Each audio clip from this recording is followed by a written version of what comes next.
சுட்டே போய் ரொம்ப நேரம் ஆகுது. Phasor diagram. ஃபேஸர் டயக்ராம் ரொம்ப தேவைப்படும். சரியா? நானும் லூஸ் மாதிரி உட்காந்து இப்போ இப்படி கையை வச்சுக்கிட்டு பண்ணிக்கிட்டு இருப்பேன். சரியா? கிளாஸில் வந்து நான் டான்ஸ் ஆடிக்கிட்டு இருக்கேன் அப்படின்னு நினச்சிக்கிட்டு இருப்பேன். ஃபேஸர் டயக்ராம் புரிஞ்சுக்கோ. ஃபேஸர் டயக்ராமை புரிஞ்சுக்கோ. Basically what is phasor diagram? Phasor டயக்ராமில் வந்து நம்ம கரண்ட்டையும் வோல்டேஜ், இது வரைக்கும் நம்ம கரண்ட்டு வோல்டேஜ் வந்து I0 sin omega t, I0 cos omega t அப்படி தானே பார்த்தோம். கரெக்டாக இல்லையா? இப்போ 2 கரண்ட் இருக்குன்னு எடுத்துக்கோ. என்ன இருக்குது? 2 கரண்ட். ஒன்று வந்து I is equal to I1 sin omega t. ரெண்டாவது I2 cos omega t. இது ரெண்டுத்தையும் ஆட் பண்ண சொல்கிறேன். ஆட் பண்ண தெரியுமா? எப்படி ஆட் பண்ணுவீங்க? ஒரு சைன் வந்து சைன் காசு எங்கே போச்சு? அதுதான்டா. அவ்வளோதான். ஃபைனல் ஆன்சர் இவ்வளோ தானா? Sine omega T in terms of cos omega டியில் எழுதலாம், இல்லை cos omega T in terms of sine omega டியில் எழுதலாம். சரி விடுறா, தொல்லை இவ்வளோ பெருசாக வேண்டாம். இது வந்து ஐன்னு வச்சுக்கோ. போ போ, 2 ஈக்குவல். இது I1, இது I2. இப்போ ஆட் பண்ண I1 + I2 என்ன?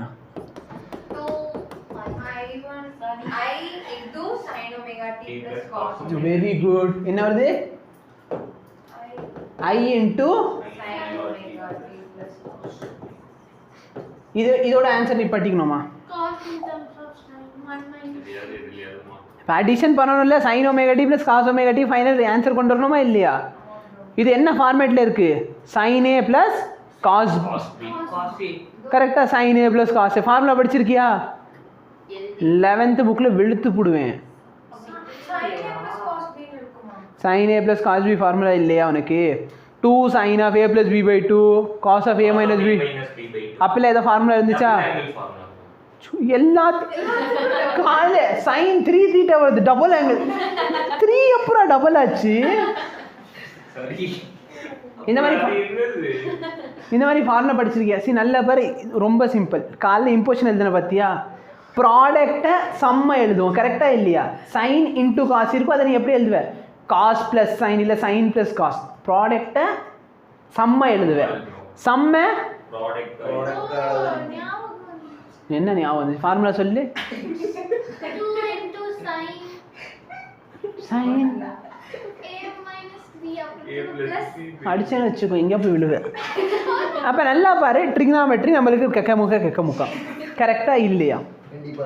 ட்ரிக்னாமெட்ரி தெரியாது. அப்போ ட்ரிக்னாமெட்ரி தெரியாமல் இந்த சம்மை நம்ம ஆட் பண்ணணும். கரெக்டாக இல்லை? இந்த 2 வேல்யூ என்ன பண்ணணும்? ஆட் பண்ணணும். சிம்பிளாக என்னன்னா, உன்னோட ஆக்சிஸ் எக்ஸ் ஆக்சிஸ் ஒய் ஆக்சிஸில் வந்து உனக்கு வெக்டர் மாதிரி கொடுத்தா வேலை முடிஞ்சா? கடைசியில் வந்து நான் ஒரு லெக்சரில் உனக்கு நடத்தியிருப்பேன். சரியா? ஞாபகம் இருக்கா? வேவ்ஸில் வந்து கடைசியில் ஒரு லெக்சரில் உட்காந்து சைன் இங்கிட்டு காசு அங்கிட்டு. கவலை வேண்டாம், நல்லா ஞாபகம் வச்சுக்கோ. இந்த ஆக்சிஸ் வந்து உன்னோட sine omega t. Sine of 90 + θ. அப்போ இது சைன் ஒமேகா டினா இது. அப்போ இது பெசாம ஒமேகா டிக்கு வந்து +5 இருக்குன்னு வச்சுக்கோ. நீ கொஸ்டின்ல 5ஏ கொடுக்கல. டேய் போதும்டா கதை பேசி. இது சைன் ஒமேகா டினா இது என்ன ஆயிடுச்சு? அப்போ இந்த ஆக்சிஸ் வந்து காஸ் ஒமேகா டியா? புரியுதா? இது மைனஸ் சைன். இது ஒமேகா டி + 5னா இது ஒமேகா டி + 5. இது ஒமேகா டி + 5 இது. புரியுதா? புரியுதா?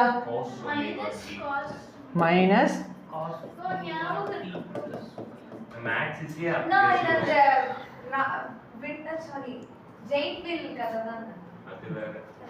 நல்லா பாரு, இது சைன் ஒமேகா டி.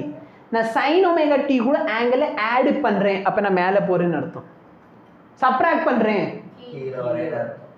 காசை ஆட் பண்ணுறேன், இந்த சைடு போகிறேன். காசுலேருந்து சப்ராக்ட் பண்ணுறேன். புரியுதா? இப்போ இந்த கேள்வி பாரு, என்ன சொல்கிறேன் சார்? ஐங்கிற வேல்யூ எவ்வளோ இருக்குது? அப்போ சைன் ஒமேகா டியில் வேல்யூ எவ்வளோ? ஐ. காஸ் ஒமேகா டியில் வேல்யூ எவ்வளோ? ஐ. இது ஐ, இது ஐ. ரிசல்டன்ட் எவ்வளோ? எவ்வளோ நேரம் சார் ஆச்சு? கரெக்டாக இல்லையா? ட்ரிக்னாமெட்ரி யூஸ் பண்ணோமா? தெரியாத ஃபார்முலா யூஸ் பண்ணோமா? பேசிக் என்ன அது? வெக்டார். அப்போ இந்த ஃபேஸர் டயக்ராமுக்கு தேவை வந்து என்னது? அப்போ நீ யோசிச்சு பாரு, இதே மாதிரி வந்துக்கு சைன் கரண்ட்டுக்கும் வோல்டேஜ்க்கு ரிலேஷன்ஷிப் கொடுத்தா உட்காந்து ஆட் பண்ணிடுவியா? பண்ண முடியாது. பேசிக்காக நம்ம என்ன யூஸ் பண்ணுறோம்? Phasor diagram. புரியுதா? ஃபேஸர் சரியா? So they are represented by phasor. Angle, the length of the arrow represent the peak value. இப்போ நல்லா பாரு, இந்த லென்த் இருக்கு பத்தி இது எதை ரெப்ரசன்ட் பண்ணுது? மேக்னிடியூடை ரெப்ரசன்ட் பண்ணுது. சரியா? அந்த sin omega t cos omega t டைரக்ஷனை ரெப்ரசன்ட் பண்ணுது. I1 I2 இதெல்லாம் எதை ரெப்ரசன்ட் பண்ணுது? மேக்னிடியூடை ரெப்ரசன்ட் பண்ணுது. வா, இந்த மாதிரி சும்மா ஒரு கொஸ்டின்ல எழுதிட்டு வந்துட்டேன், எல்லாத்தையும் உட்காந்து சால்வ் பண்ணு. நல்லா பாரு, ஃபர்ஸ்ட் இந்த சைடில் இருக்கிறது sin omega t ன்னு எடுத்துக்கலாமா? Sorry, sin of omega t plus phi. புரியுதா? இது என்ன ஆச்சு? cos omega t plus phi. இது minus sin omega t. இது minus cos omega t. கரெக்டா? நல்லா பாரு, sin omega t ன்னு எவ்வளவு வேல்யூ இருக்கணுமா? 3. அப்போ பேசிக்லி இது ஆக்சுவலி ஒரு 3 சென்டிமீட்டர்னு வச்சுக்கலாமா? ரஃபா இது 3 சென்டிமீட்டர். ஓகே, இது 3 அப்படின்னு சொன்னா அடுத்து என்னது? 4. அப்போ என்னோட வெக்டர் வந்து 4 சென்டிமீட்டர் இவ்வளோ வருமா? நான் சொல்றது உள்ளே இருக்கவங்களுக்கு புரியுதா?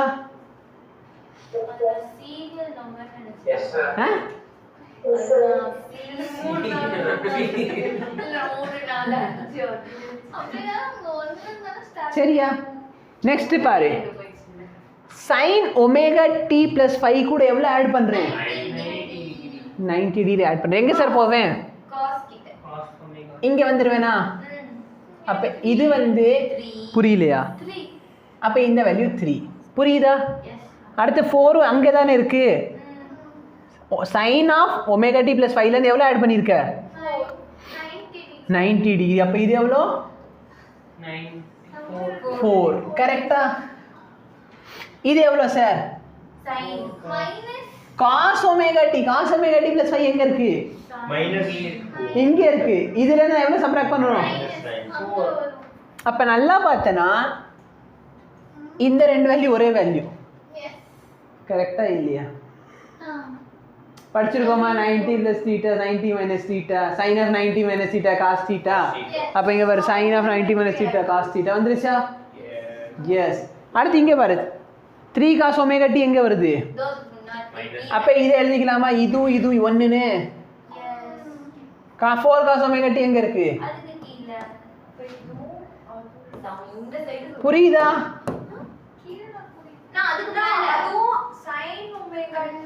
சாரி,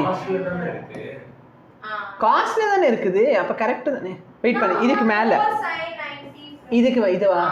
ஓகே, சாரி, இது வந்து இங்க போச்சு. கரெக்டா? புரியுதா? இப்போ சப்போஸ் நான் cos omega t ல இருந்து ஒரு ஆங்கிளை கூட்டுறப்ப எங்க வரும்? இந்த சைடு. ஆனா இது என்ன சட்டமா? நான் கரெக்டா இவ்வளோ 90 டிகிரி தான் கூட்டணும்னு சட்டமா? இல்ல, 37 டிகிரி கூட்டுவேன். எவ்வளோ கூட்டுவேன்? 3 டிகிரி கூட்டுவீங்க. இது sin of omega t. கரெக்டா? இது வந்து 3 ன்னு வச்சுக்கோ. 3 sin omega t இங்க இருக்கு. 4 cos omega t இங்க இருக்குது. அப்ப இதுக்கு ரிசல்டன்ட் எவ்வளவு வரும்? 5. கரெக்டா? இது எந்த டைரக்ஷன்ல இருக்கு? sin of 3 4 5 Pythagoras theorem. இது 3 இது 4. அப்ப ரிசல்டன்ட் எவ்வளவு? 5. கரெக்டா? பைத்தகரஸ் தியரம் யூஸ் பண்ணுடா. இது ஒமேகா டி. ஒமேகா டி நான் எவ்வளவு தூரத்துக்கு மேலே ஏறி இருக்கேன்? அடிச்சு வெளுத்து போடுவேன். 53 டா. 45யா? எப்போ 45 வரும்? இது 3 sin omega t, இது 3 sin omega t. அப்ப ரிசல்டன்ட் என்ன? Thank you madam. அப்ப இந்த நடுவுல இருக்க ஆங்கிள் 45. அப்ப நான் சைன்ல இருந்து 45 கூடி இருக்கேனா? 3√2 omega t plus 45. Can I write this as 3 cos of 3√2 cos omega t minus -45. புரியுதா Yes. Can write. டேய் இங்க இருந்து -45 பண்ணிட்டு இங்க இருந்து மைனஸ். இப்போ நல்லா பார் இது எப்படி சார் 53 வந்துச்சு? Special angle. ஒரு ட்ரையாங்கிள் ட்ரிக்னாமெட்ரி நடத்துறப்போ ஒரே ஒரு ஆங்கிள் சொல்லியிருக்கு. என்ன அப்படின்னா இந்த இடத்துல 53 இருந்தா இந்த சைடு 4, இந்த சைடு 3, இந்த சைடு 5. கரெக்டா? இந்த சைடு 3 இருக்கு. அப்போ 3லேருந்து 5க்கு போகிறேன்னா எவ்வளோ ஆங்கிள் போயிருக்கேன்? 53 போயிருக்கேன். கரெக்டா? இதை நம்ம வேற எப்படி எழுதியிருக்கலாம் இன் டர்ம்ஸ் ஆஃப் காஸ்ட்ல? 5 cos omega t minus 37. நீங்களும் 53 அங்கேருந்து புரியுதா? டவுட் இருக்கா? No. புரிஞ்சா? Yes. No.